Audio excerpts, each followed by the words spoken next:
भारत ने 9 और 10 मई के दरमियान रात पाकिस्तान के डिफेंस सिस्टम को पंगु बनाने के लिए लगभग 15 ब्रह्मोस मिसाइलें दागी।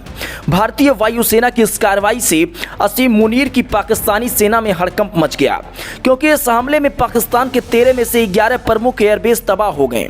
भारत ने इससे पहले पाकिस्तान के रडारों को उकसाने और निष्क्रिय करने के लिए पायलट रहित ड्रोन का इस्तेमाल किया। पाकिस्तान ने 7 और 8 मई की रात को भारत में कई सैन्य ठिकानों पर ड्रोन और मिसाइलों से हमला करने की कोशिश की और इसी के जवाब में भारत ने यह कार्रवाई की।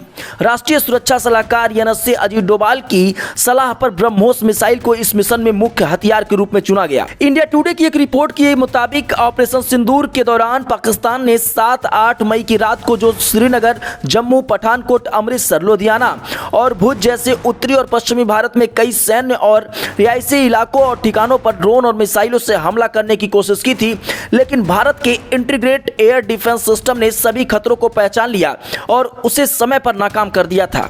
और उसी के जवाब में भारत सशस्त्र बलों ने अगली सुबह पाकिस्तान पर तालमेल के साथ बहुत सटीक और घातक हमले किए। उन्होंने लाहौर स्थित दुश्मन के एक रडार समेत पाकिस्तानी एयर डिफेंस रडारों को निशाना बनाया। 9-10 मई की रात को आईएएफ ने पाकिस्तानी वायुसेना के महत्वपूर्ण बुनियादी ढांचों पर हमला करके अपनी जवाबी कार्रवाई और तेज कर दी। रिपोर्ट में बताया गया कि भारतीय वायुसेना ने पाकिस्तानी रडारों और एयर डिफेंस सिस्टम को सक्रिय करने के लिए पहला बिना पायलट वाले विमानों का इस्तेमाल किया।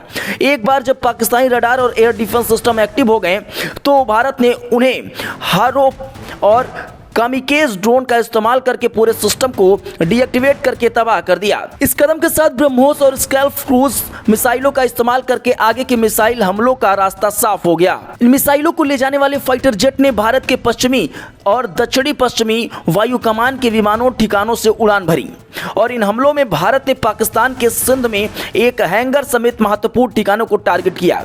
बताया जा रहा है कि इन सटीक हमलों में पाकिस्तान ने अपने कई यूएवी और एक एयर सर्विलांस प्लेन के अलावा कई महत्वपूर्ण उपकरण खो दिए।